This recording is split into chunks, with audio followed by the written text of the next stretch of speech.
portões para o inferno. De cavernas mal assombradas a vulcões monstruosos. Verdadeiros portões na Terra que levam a um apavorante submundo de morte.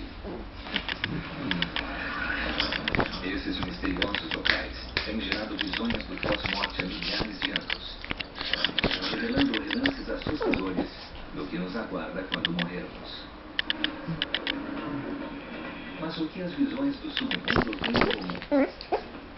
Para onde levam os portões para o inferno? Mitos e crenças modernas apontam para o mesmo local, uma fornalha insaciável, próximo ao centro da Terra. Jesus descreve um lugar cheio de fogo. Ele usou a expressão 4 vezes, onde o fogo não se apaga. Fala das pessoas que são jogadas nas chamas de guerra e nas chamas do inferno. Mas se o inferno é uma fornalha, qual é o combustível? Como acontece o poder tremendo do inferno? Em um dos lugares mais letais da Terra está o último portão que pode levar ao coração do próprio inferno.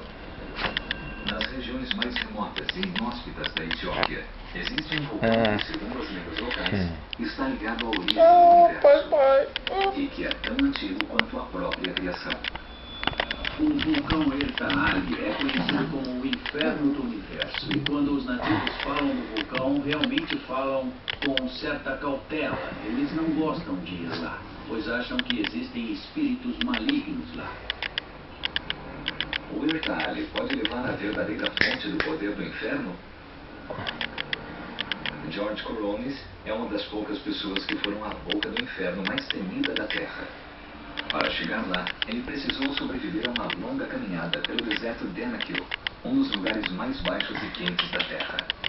O Ertaali se encontra num deserto, um dos lugares mais inóspitos da Terra. Quase não há vida e chegar a esse vulcão é como viajar pelo inferno. O Ertaali fica em um local onde a Terra está se abrindo. Aqui, três placas tectônicas estão se deslocando, dividindo, brigando e abrindo uma perigosa passagem para o interior do planeta. A cena do inferno de o Ertaali.